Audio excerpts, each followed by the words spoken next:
Smokey and the Bandit, Revisited, May 21, 1983. It started on a Friday afternoon, around 5 o'clock, with a phone call to Buddy, a close friend and drinking partner who ran a successful jewelry business in Manhattan. "I'll be there in a little bit," I said. "You bringing the DeLorean?" "I haven't had a ride yet." "Sure, why not?" We met at Buddy's place at 19th Street and 6th Avenue, and then headed to a little bar called Harvey's a few blocks away.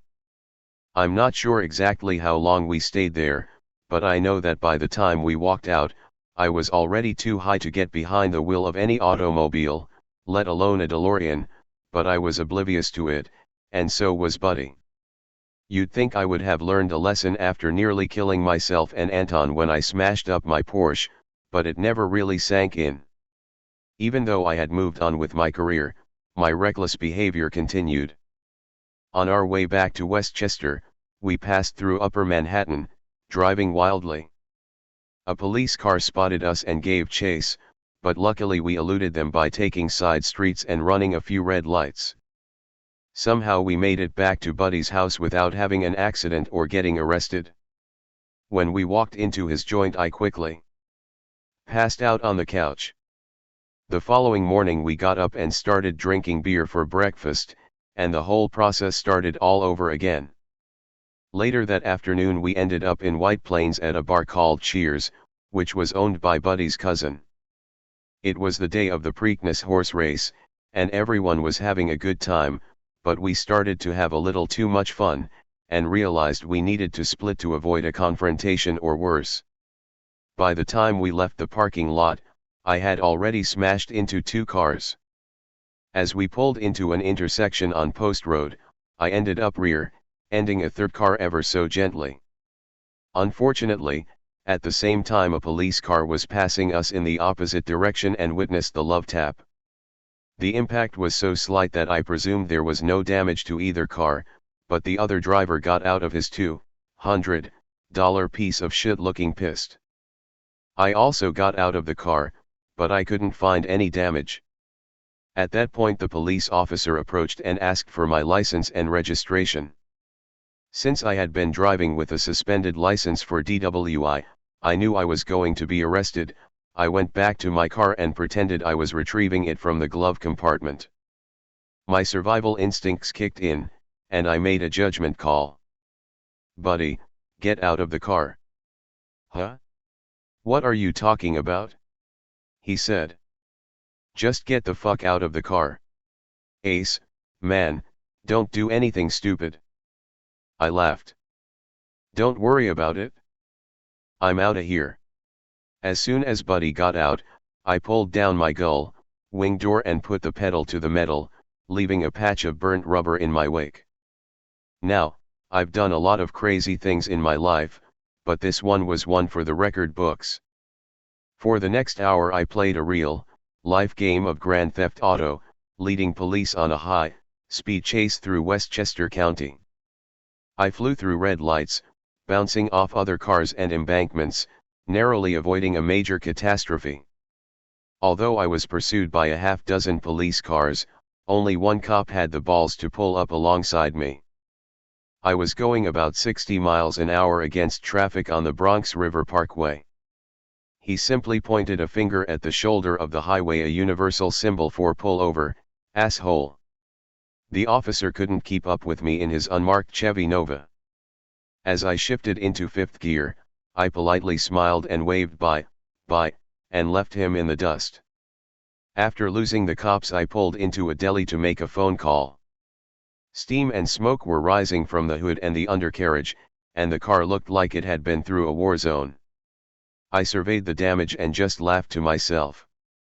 Hey, I pulled a Smokey and the Bandit and got away with it. In my insanity, I figured I would just walk into the deli, call up one of my friends, and have them come pick me up. I'd report the car stolen and let the cops spend the next few days chasing around some phantom thieves who took my DeLorean for a joyride.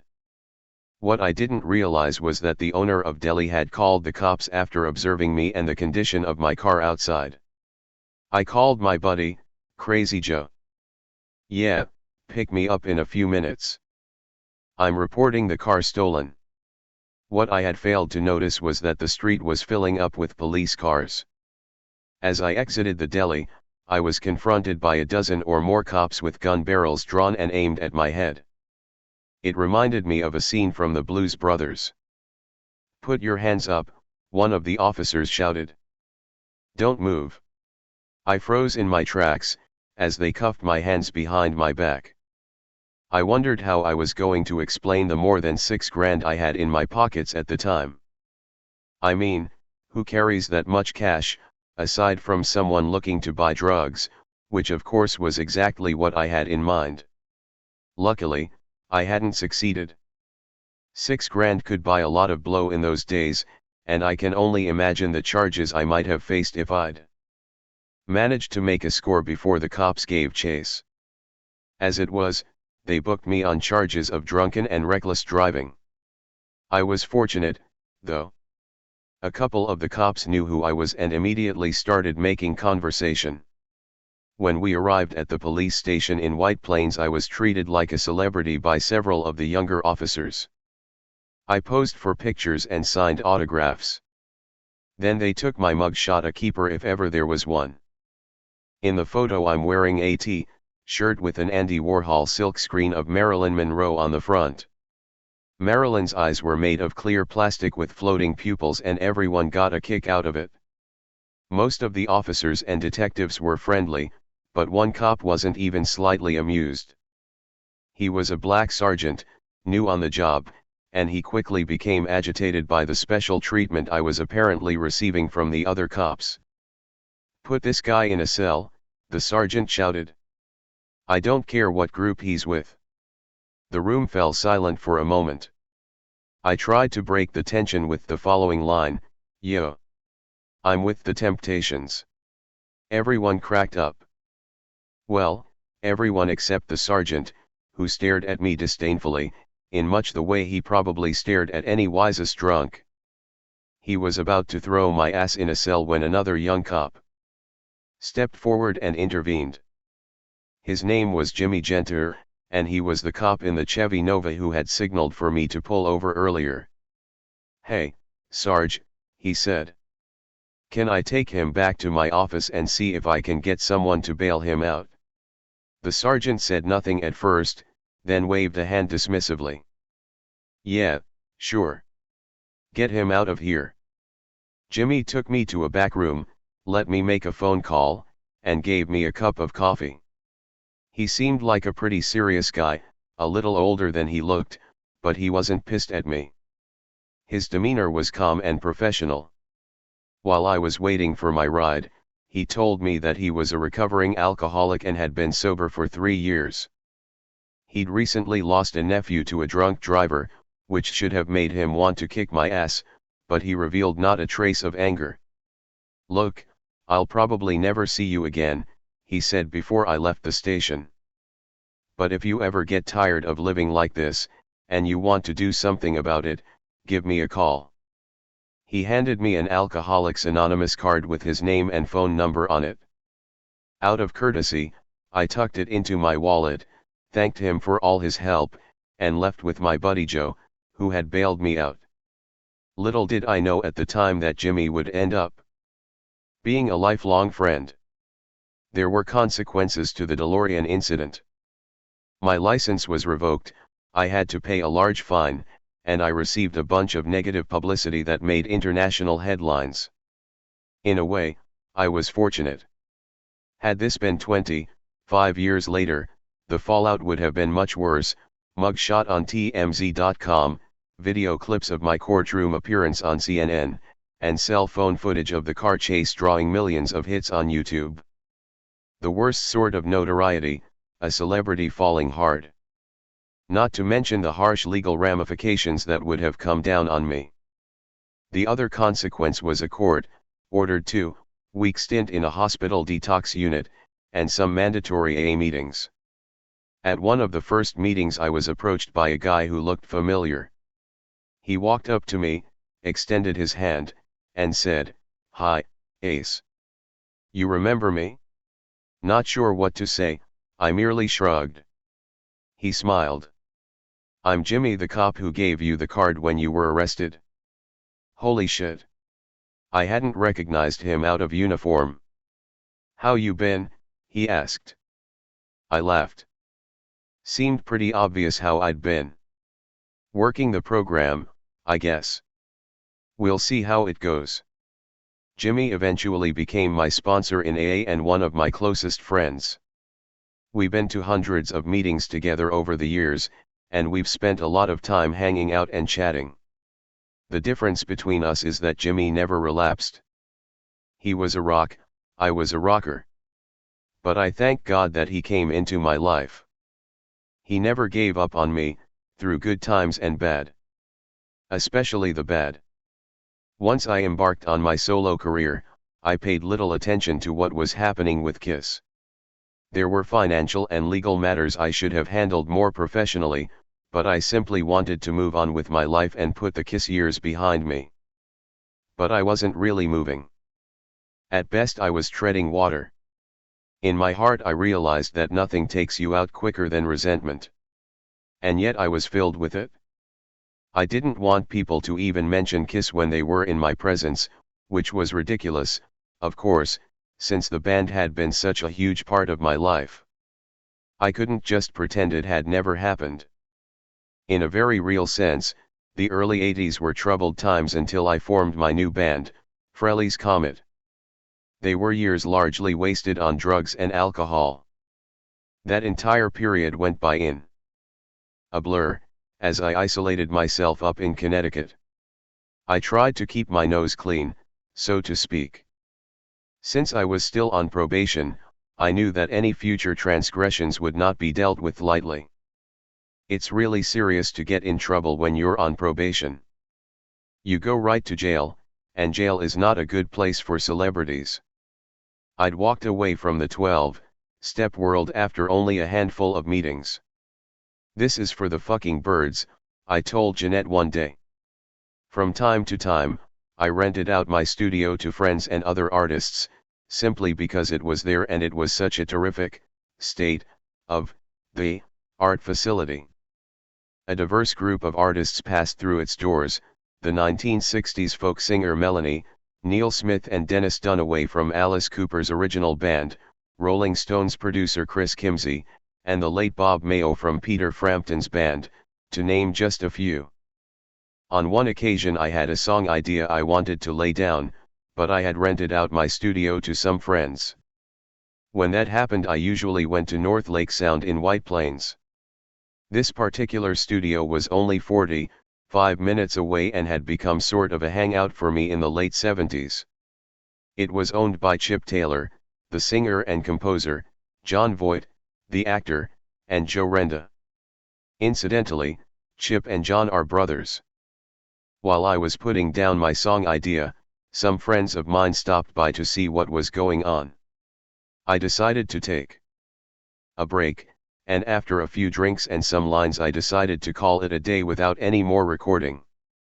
Instead I invited my friends up to Wilton so I could check on how things were progressing at my place. I was driving Jeanette's Corvette and somehow all three of us squeezed into it. Me, my friend Richie Ayers, Tommy, and a quart of Stoli vodka, to boot. Needless to say, while driving up the Merritt Parkway we all indulged in the Russian spirit and some blow, and by the time we got off the parkway in Norwalk, we were all pretty loaded. My judgment was somewhat impaired by that point, and I almost ran over a cop directing traffic at an intersection. When I realized what I had done, I panicked and hit the gas. The police soon showed up at the gates of my property to arrest my ass, but I didn't respond to their calls. Instead I called my attorney and pleaded with him to feed the police some sort of excuse. Somehow my attorney pulled off a magic act here. He called the local police and calmed them down to the point where they left the front gates and decided not to arrest me. To this day I'm still not sure exactly what bullshit explanation prompted their retreat, but I do remember making a large contribution to the local PBA that year. But the party didn't end. After my nerves settled down I became frisky with a .357 Magnum. Escaping the clutches of the law had made me feel invincible, so I proceeded to go downstairs with my trusted Smith & Wesson just outside the entrance to the studio and conduct an experiment. I was interested in figuring out how many times a 357 Magnum bullet would ricochet off concrete walls before coming to a halt. I felt like I was being scientific, figuring out the trajectory of the bullet, where it would strike, and the geometry of the angles its path would follow. Attempting all this, mind you, under the influence of God only knows what else I had consumed since escaping the clutches of the law. I got off at least 2 or 3 shots without killing anyone, thank goodness, but I did succeed in emptying out the whole recording studio and house. I remember thinking, where did everybody go? I'm not dangerous, I'm not trying to hurt anyone.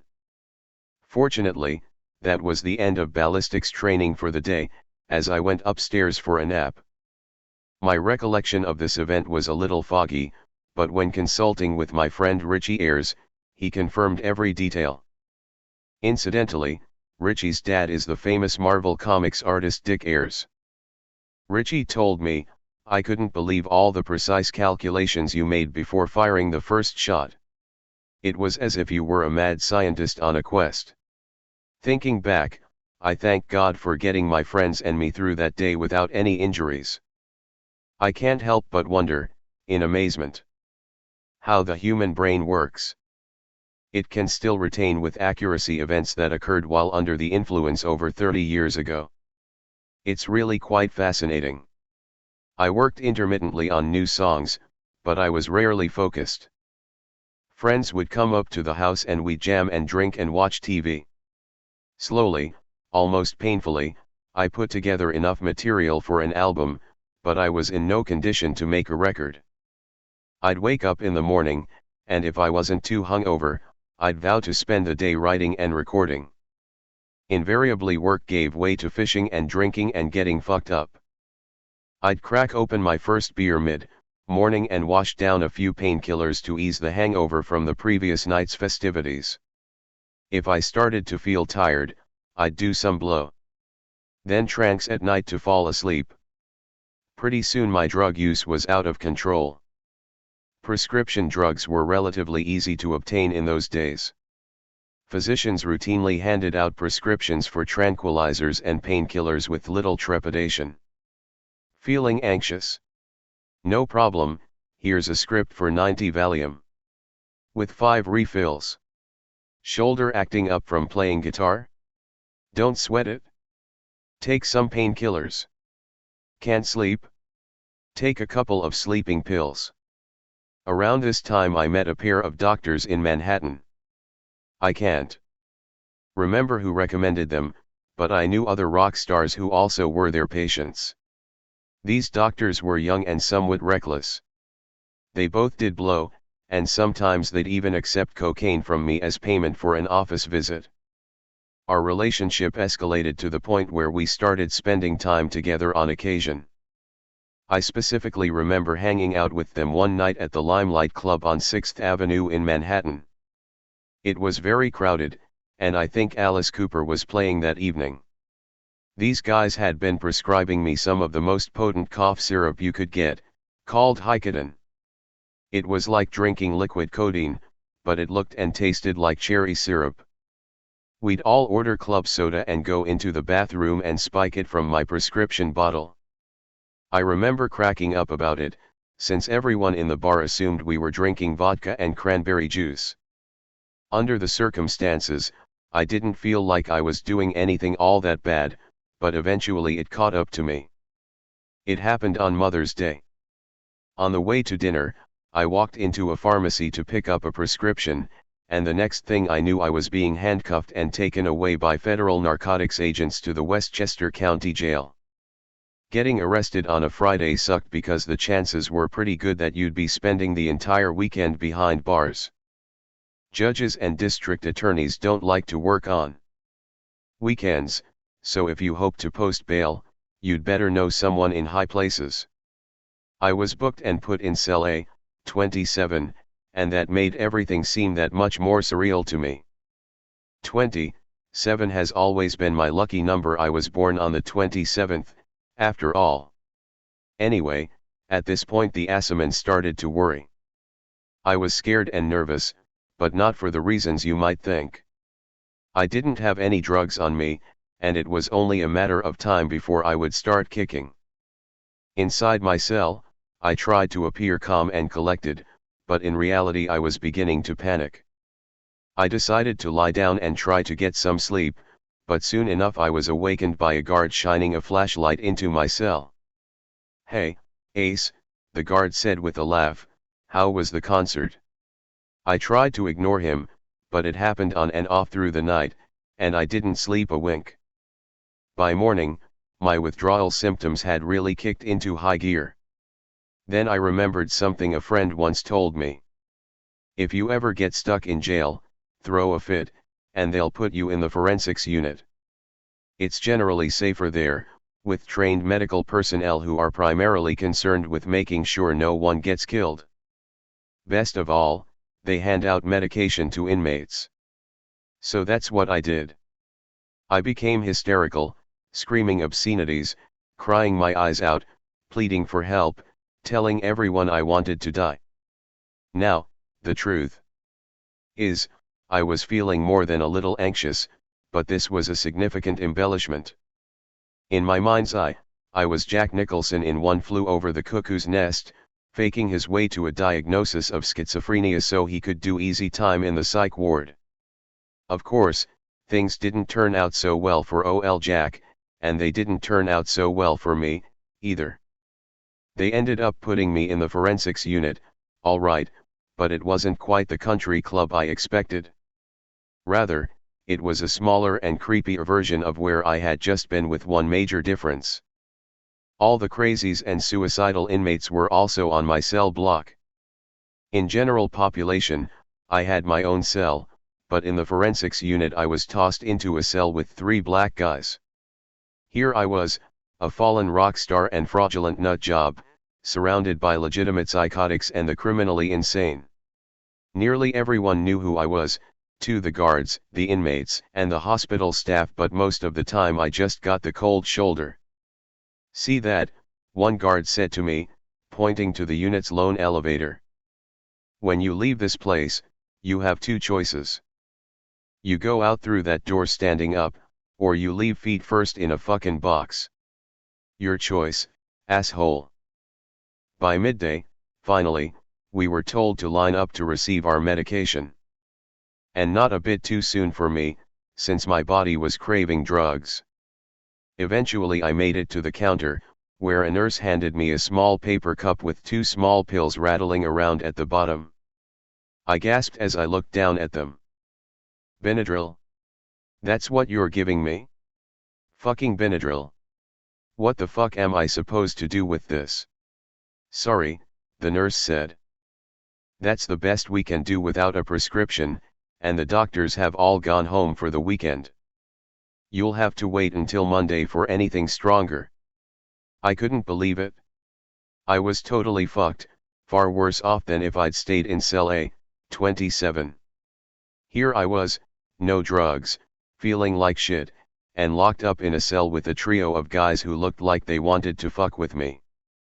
Later that afternoon, my father-in-law, Vinny, came to visit, and I remember telling him, "Dad, you have to get me the fuck out of here." "We're trying, Paul," he said. "But you have to be patient. Hang in there. Jeanette's been very worried about you, as well." That night, after dinner, when we were all locked in our cells, I heard a couple of my cellmates plotting to kick my ass. They spoke just loudly enough for me to hear. Their idea, obviously, was to scare the shit out of me. At that point my street smarts took over, and I remember saying to myself, if they're gonna try and take me down, I'm gonna go down swinging. I decided to strike up a conversation with the 3rd black guy, who was older and seemingly less agitated than the other 2. He was probably close to 40 years old, while the other guys were in their early 20s. I figured that if I formed some kind of bond with him, maybe he'd help me out if things got too crazy. It turned out that he was also a dad with a young daughter, and we shared a few stories about our kids. He was also an addict, and as our conversation progressed I got the feeling that he was becoming sympathetic to my situation. A change in work shifts after dinner brought a second glimmer of hope, in the form of a female officer who happened to be a childhood friend of Jeanette's. I told Kathy what had happened to me, and she appeared to be concerned. Talking with her lifted my spirits. Here it is. Another visit from my guardian angel. Someone to watch over me. Or so I thought. At first Kathy appeared friendly and glad to see me, but she quickly changed her demeanor after getting dirty looks from the other guards. I realized then that her hands were tied and she wasn't going to be able to give me much help. Protocol dictated that she back off and not show much compassion toward me. Around 10:45 p.m. one of the guards came by and announced that lights would be turned out in 15 minutes, that meant the ward would be locked down for the night. My heart began racing. I curled up on my bunk, trying to remain calm. My only thought was about surviving through the night, and I began to pray. I started counting the minutes in my head, preparing for the inevitable. I was overcome by a feeling of total hopelessness. Then, just 2 minutes before lockdown, I heard a voice. I swear to God, this really happened. Let's go, Ace. I sat up, feeling bewildered. I couldn't believe my ears. Go where? You made bail. You're out. Come on. It seemed too good to be true. Almost a miracle. On wobbly legs, I stood up and followed the guard through the ward. While exiting I received sneers from the other inmates. I got a strange feeling, as though I were part of a movie or something, and I'd been granted an 11th hour reprieve. I gathered my belongings and slowly walked out of the jail and into the parking lot. When I saw Vinny and Jeanette waiting next to a running car, I expelled a sigh of relief. In short, it turned out that Jeanette's grandfather, Joe T., the Teamsters vice president, had called in a favor and gotten a local judge to get out of bed and sign the papers necessary for me to make bail. None of us said very much as we pulled away from the county jail and drove off into the night. After we got home I pounded a handful of Valium to relax and cuddled up next to Jeanette. I began to wonder, had all this really happened, or was it just some bizarre psychotic episode brought on by a drug-induced stupor? Reality set in all too quickly the following morning, as I peered through the kitchen window and spotted a patrol car staking out the house.